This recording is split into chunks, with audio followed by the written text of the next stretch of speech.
Right now, you have a governor from Tennessee has decided to go after drag shows. What sense does that make, to go after drag shows? Okay. All right. Had a light video, now this video. So it's part of a larger pattern from elected officials who espouse freedom and liberty, but apparently think that freedom of speech only extends to people who agree with them. And that's what we're seeing from what's happening in Tennessee and other places as well. The anger and concern over new laws in Tennessee targeting drag performers and trans youth have made it There's all over the way to the White House. There's over 8,000 kids in Tennessee in foster homes. But they're targeting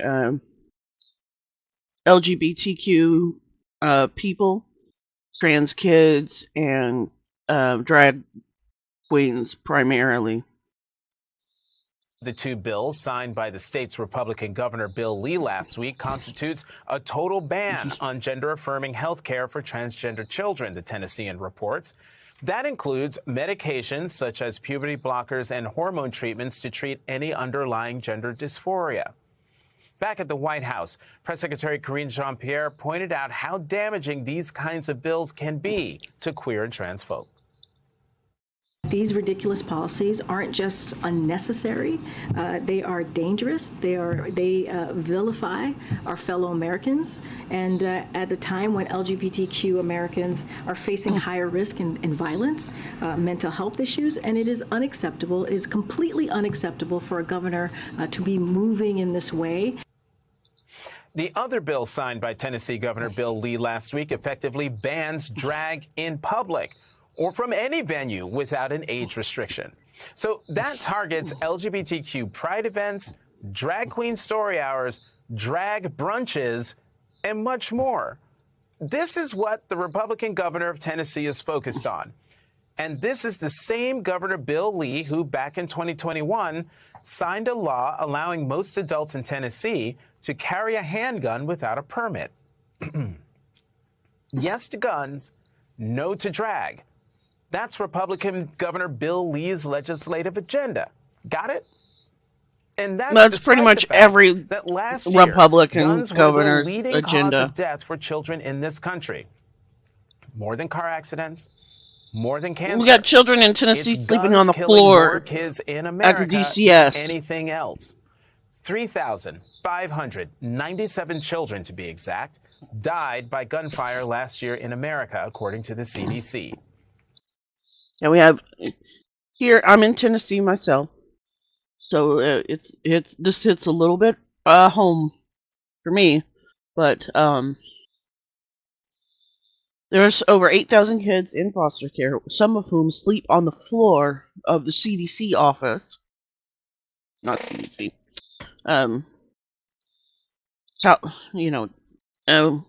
Child welfare office. Because they don't have beds. There's not enough beds for them. But, trans kids who are being taken care of by their parents, their affirming parents, those kids are a higher priority, Making sure their parents aren't able to get them the medical care they need. That's more important than the kid who is in foster care that doesn't have a bed to sleep in. That's more important than, anything else. Making sure someone doesn't see a drag queen reading a book. That's more important than, making sure the kids that are in foster care aren't, have a bed to sleep in. Or, somebody to take care of them. That's fucked up. Anyway. Let's see what else he has to say. 3,597. But in Governor Bill Lee's Tennessee, children can be in a library with all the handguns adults can carry. But a drag queen bet not be in them stacks reading them kids green eggs and ham. Joining me now a familiar face to fans of Bendela drag, Creme, she's so award-winning beautiful. drag queen, writer, and producer Bendela Creme. She has toured across the world with original stage productions and, of course, appeared on season 6 of RuPaul's Drag Race and season 3 of RuPaul's Drag Race All-Stars. Here's a look. Bendela Creme, Dripping in Jewels, Season 6. Oh my God, it's Jewelry Andrews. She's I gorgeous. feel stunning in this outfit. Anybody who says that I am not currently dripping in jewels is just a flat out liar. Let's just talk about this Tennessee ban, the one on gender-affirming health care for trans kids and teens. We're seeing bills like this in other states. A new one was introduced today in Florida. Talk about why this attack on trans health care is so personal to you. Yeah, well, Jonathan, thank you so much for having me to speak on this. You know, it's really a terrifying time for so many reasons for the queer community. We're being set back so far. My personal attachment to the trans healthcare attacks is not only that I have a huge group of friends through the drag community who I have a personal relationship with who are trans. I also have a trans partner, and there is so much fear around how people are going to continue to live their full authentic life. I know people who are starting to figure out how they're going to hoard hormones in case, you know, in their state, suddenly they don't have access to the things that they need. But they're starting like looking at trans kids, but they're coming now for trans adults.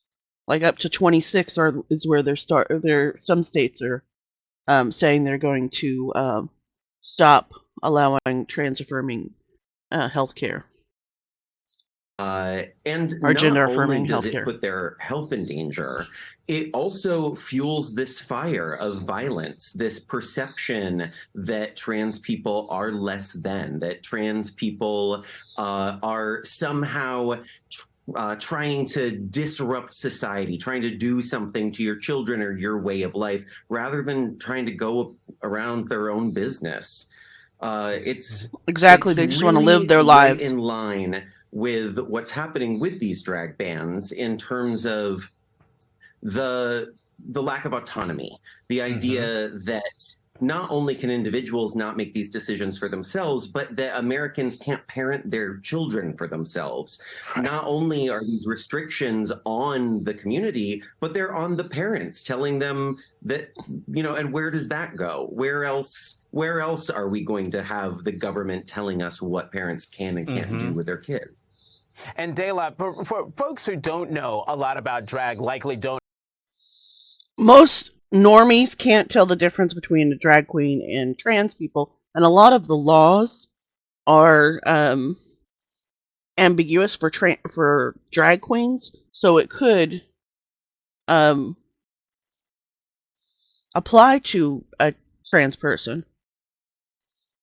Don't know about the long legacy of drag performers getting political and advocating for equal rights. Tell us more about that. Yeah, well, you know, the drag community has been around for many, many decades, even though it's only really become a huge thing in the mainstream pop culture experience in recent years. But I mean, drag has been around since Shakespearean times and has had a wonderful legacy within the queer community of people finding spaces while the queer community was being oppressed, and this is all pre-Stonewall, drag bars throughout the country that were underground, that were illegal, and that people went to seek refuge and to find joy. Drag queens have been jesters and leaders for an oppressed community for a very, very long time, and that's always been true. And then, of course, once we roll around to Stonewall, drag queens were the folks who started the resistance. It was Marsha P. Johnson, Sylvia Rivera, who threw those bricks, who told the police, no, we're not going to put up with this anymore. And that has meant that drag queens are the leaders in this fight for queer justice for many, many decades. And they've, despite the fact that they are not one of the most embraced members of the LGBTQ plus community, they are in fact the folks who have historically fought the hardest. Dela, just like there are some movies that kids should see and music they maybe shouldn't hear, talk about the different kinds of drag and your reaction to those who say it's all inappropriate for kids and families. Oh, absolutely. I mean, you bring up a great point, which is that, I mean, how much music and television content is something that not every age group should be looking at. We don't ban all of television or music. I mean, hopefully. But drag is a wide net. There are many types of performance that drag encompasses. And there are certainly shows with adult themes that, I think parents get to make their choices as to where they bring their children.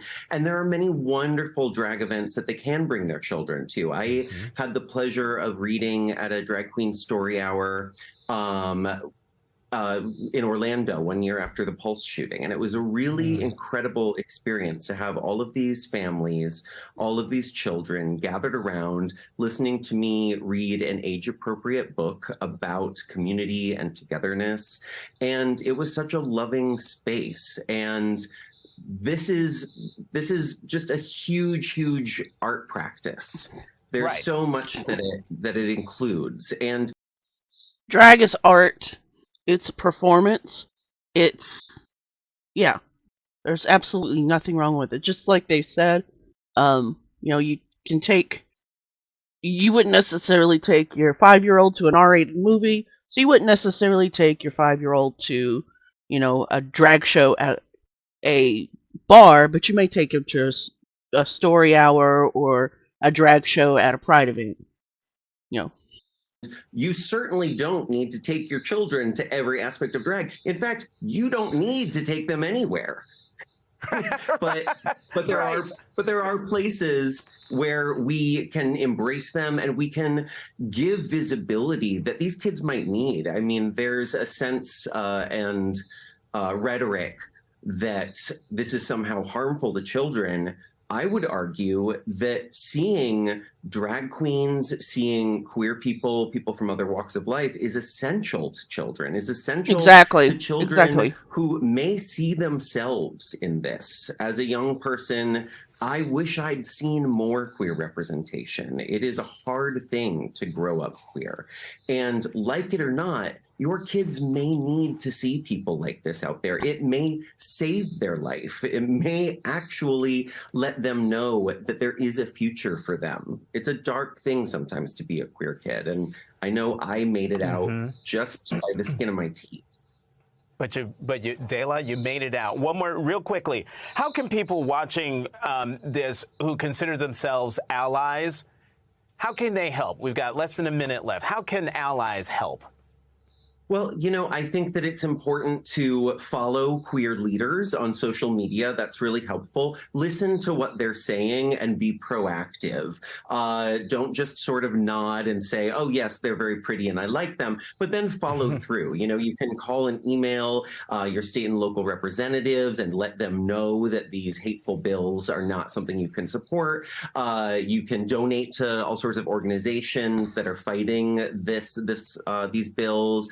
The ACLU, especially in Tennessee, the Tennessee Equality Project, GLSEN, GLAAD, all of these are great places to put your money where your mouth is.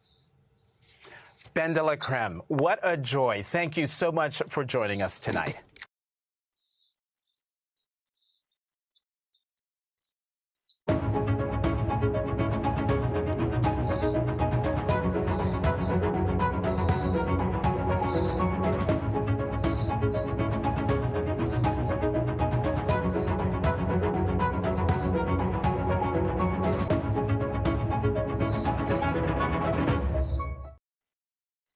Ads on YouTube must be so annoying. But with 3 clicks, you can install an ad blocker and you'll never see ads again. Step 1, go to adblocker360.com. Step 2, click on Ad Extension. Step 3, confirm. All done.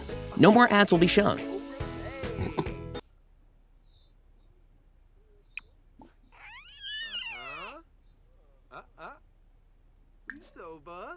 Do 2 W-2s make a W-4?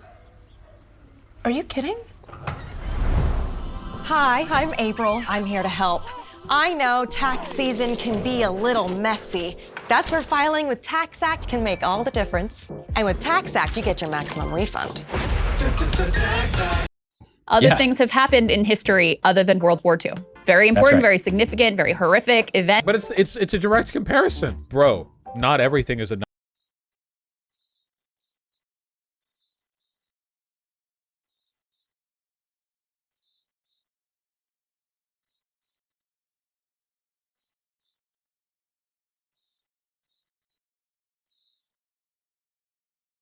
All right. Hang tight. I will be right back.